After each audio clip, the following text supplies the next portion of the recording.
Welcome to Meliora's channel, your go-to place for C# and data analysis tutorials, products hands-on demos, and insider secrets to keep you at the cutting edge of innovation. Our goal is to break down complex tech topics to a level that you will easily understand to supercharge your skills. Without further ado, let's jump right in.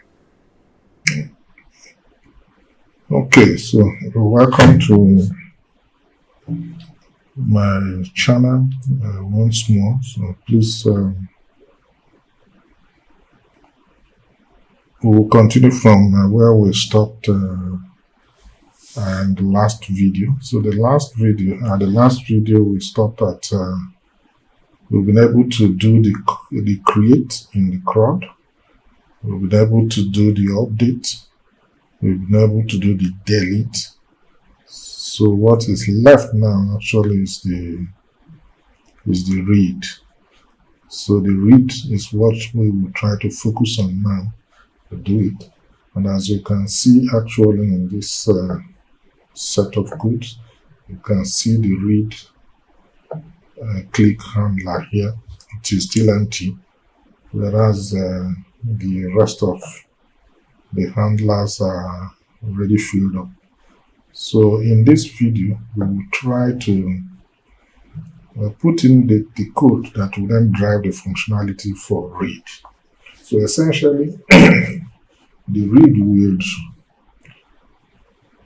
would enable you to read out all the employees that have been entered into the database and then display them in some form of a list or data table. So to be able to implement this read, we need another additional form of user interface infrastructure. So the user interface which we have here, maybe let me just run this program so that I think it will be easier to explain with the window when it is in run mode. So so this is the window. So in this window, you enter the staff ID, the staff name, the staff age, and then you can now click either create or update or delete to be able to operate on the data that have been keyed in here. But read is a bit different. For read, you actually don't need to enter anything. So you just click on read, and it should now go into the system and select into the table and select all the employees that are already entered into the table and display them for you. So the controls we have at the moment is not structured properly, or they are not structured properly for displaying the records that will come out from this read operation when we implement it. Right now, if you click, nothing happens because nothing has been implemented. So to get this UI, this interface, user interface ready for the read operation, we need to extend it. We need to put something like a data table here or a list view here, such that when you click this read button, then it goes into the table, read off all the staff record, and now displays them in either the data table here or the list view here. So we have to modify this to include this control that I've just mentioned now. So if we go back to the code, and this time around we'll go back to XAML to put the additional user interface infrastructure here. So if we exit this code, and then we are right back at the XAML. So this is the XAML, and if you look at the window, so the window itself has got a height of 450 and the width of 800. So I think we'll leave the width as this, and then we can increase the height a bit so that when we increase the height, we'll have enough space for us to insert the additional control that we need to insert in order to make it ready for the read click handlers. So let's make this maybe 700. Yeah. So with 700 now, then we have to find the last set of buttons. Yeah. So this is the last set of buttons, and then after the last set of buttons, we probably will still wrap it around. Let's wrap it within a stack panel. So we have a stack panel again. Close the stack panel, and then this time around we just have a data grid, and we give that data grid a name, and the name we'll give it is just DT for data, and then grid. So DT grid, and then so having given the data grid a name, then I guess that's probably all we need to do at this point. So we just close it, and we see that data grid there. So I guess, okay, yeah, the next thing we probably need to do is to give it a height.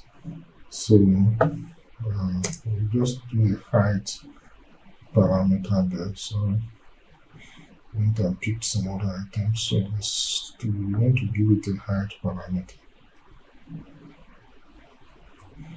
So we give it a height parameter. Then we probably give it like 300. Yep. So so it's right there for us. Now at the moment, it's again staying right at the boundary of the buttons without any demarcation, no space at all. So we need to do some margin to take off, to create a space between the buttons and the data grid. So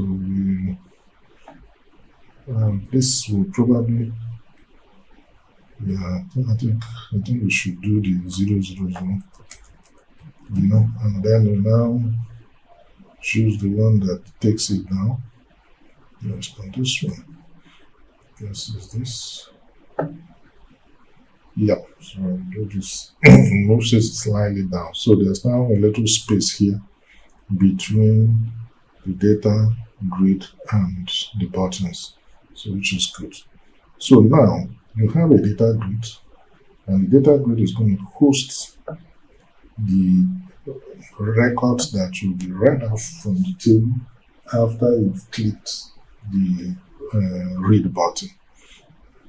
So to implement that, we go back to the code behind, and we now go to the read section. So like every other, like the previous ones, you just go copy everything from the previous handler that you have.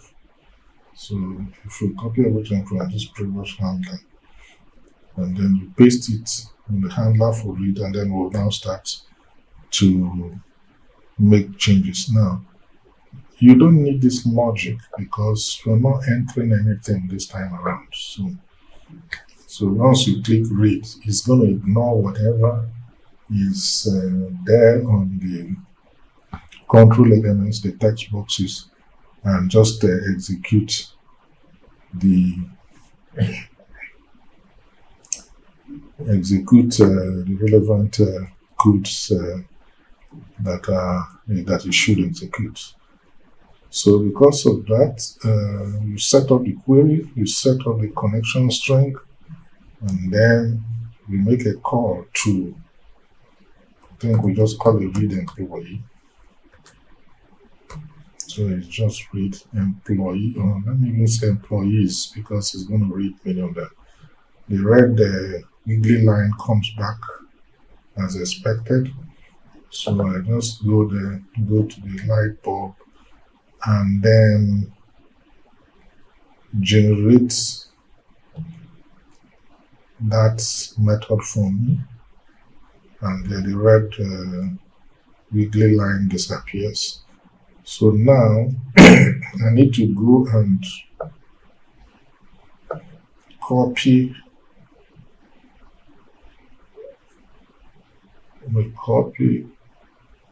virtually everything from, or rather, let me first of all copy the two. You need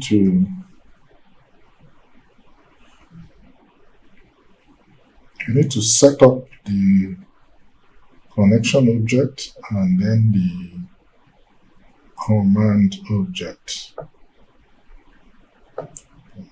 So you set up this, and usually I like using the using statement and setting them up. So using, and this is sequence.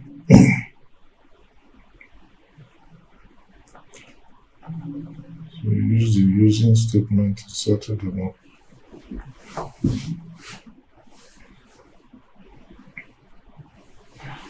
So the using statement, we start bracket here, and another one closing bracket here. Yep, and then you can now do your com.open. Yep.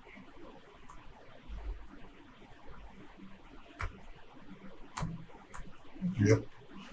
Then you do the second using here to establish the MySQL, the command, sorry, not MySQL, command for SQL.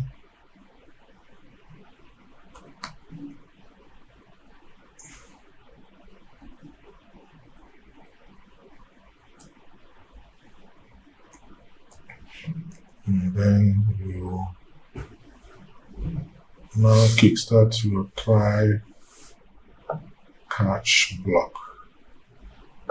So put in your try catch block right inside this using statement. So do that. This is com. You don't actually need this com because it's already connected. You don't need this closing because that's why we are using the opening. You don't need this assignment of that table. And here you just see DT. Okay. And you actually don't need this closing because that's why it's there. So you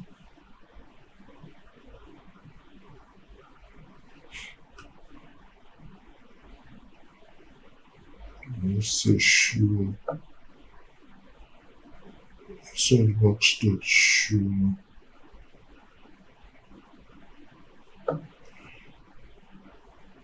read from database field using my so now that's message. Okay,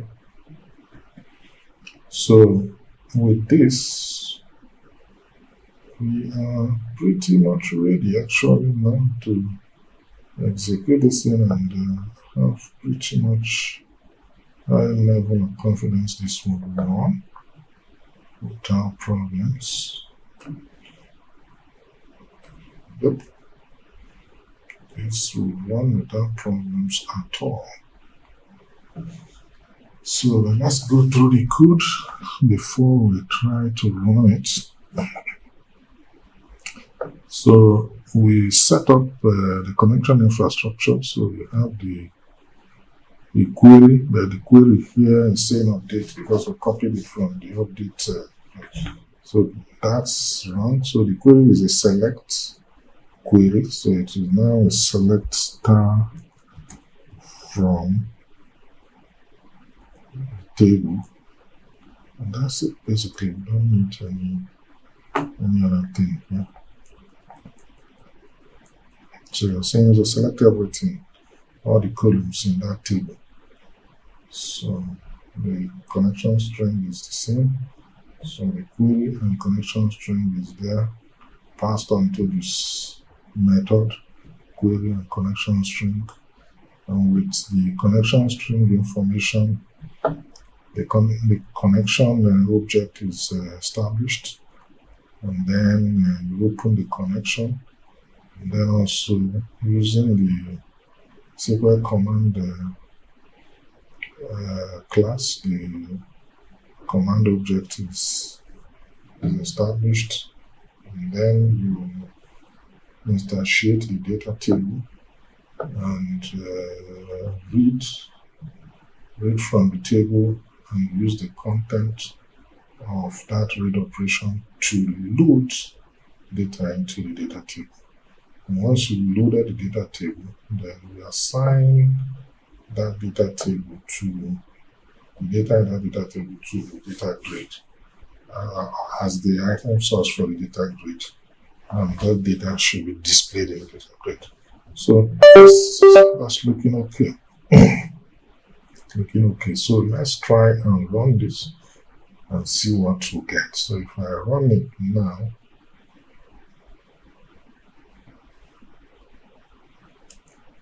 like I said, we don't need anything here. I'm wondering why the data table is showing this little. So let's go and deal with it first before. But let me just test this and see.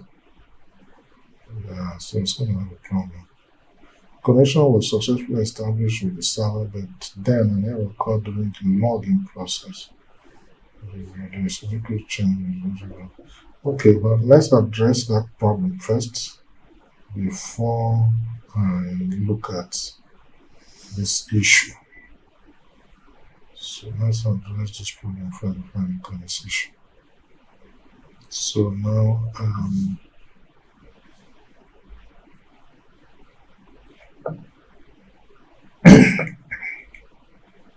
so let me stop it from running.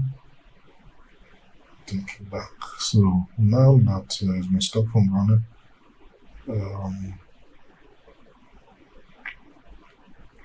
so if you go back to examine, this is still, what's the grid size, the grid height? So the grid height is still 250 when we have gone way beyond that 250 now. Yep. So we probably should make this hold on. Yeah, so this grid,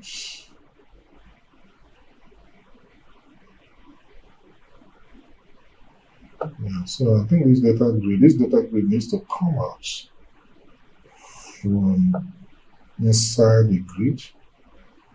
It needs to come out. So it needs to be displayed outside this data grid. Yeah, so now that is displayed outside the data grid, see, this is here. You must write inside this grid, but now it's outside the grid. So this is the way it should look. So now it's outside the grid, and I expect that things will work. Let's test it again to see if the other error we saw will show its face again. So we just click read. Okay, that error is still there. So what's this error do? Okay, so let's check the error and see how we can deal with it. It's talking about certificates, which must issued by an authority that is not trusted.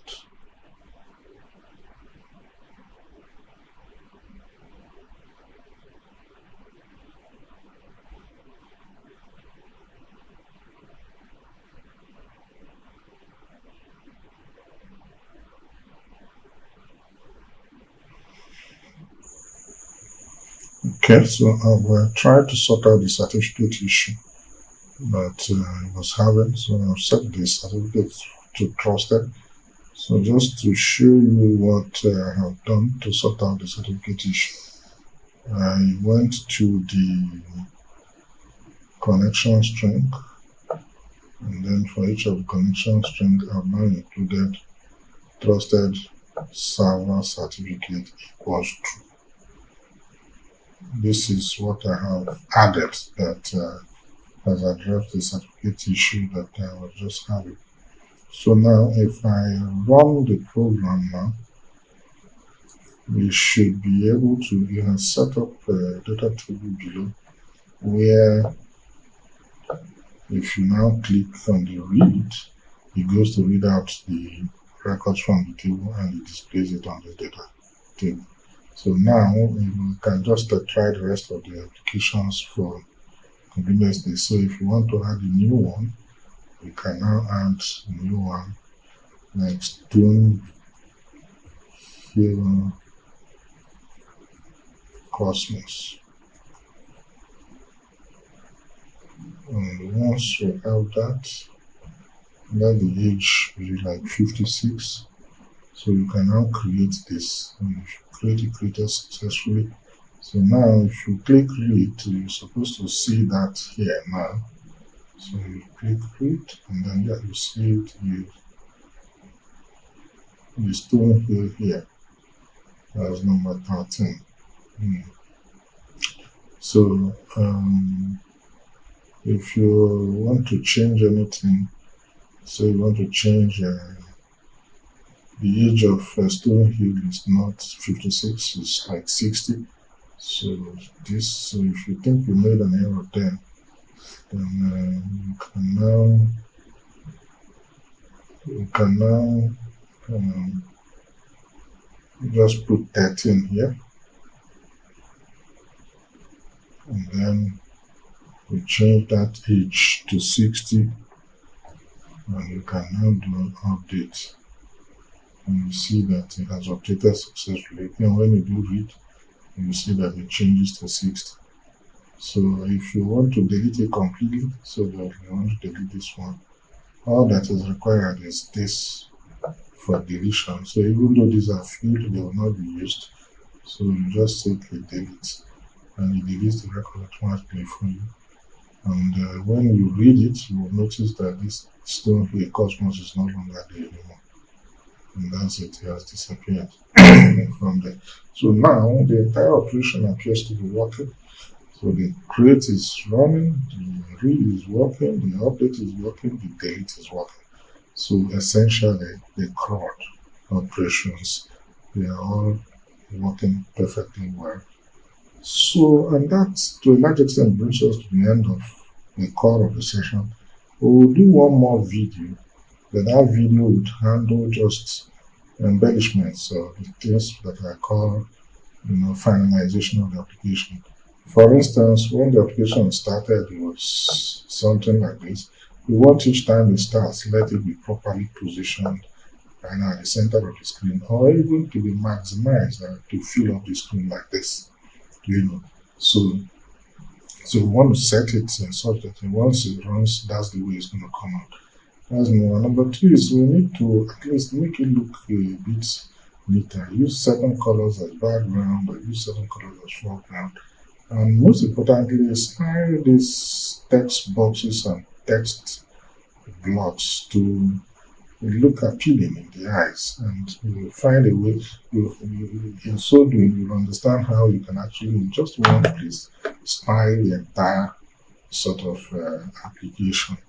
And if you now need to change the look and feel of the application from the point of view of all the text on display on the screen, then you know that you have to go to that single place and just make the necessary tweaks that you have to make. So other than that, I think we are done. So thank you again for listening, and I look forward to seeing you in the very last video of this track. Thank you, and God bless you. Thank you for watching, and if you learned something new or enjoyed this video, be sure to show us support by clicking like and subscribe. Your support helps us to bring you even better content, so stay tuned for the next exciting video. You can also click the link below to see other free and paid videos on other exciting topics. If the click did not work, kindly copy the link and paste on your browser. Thank you and see you in the next video.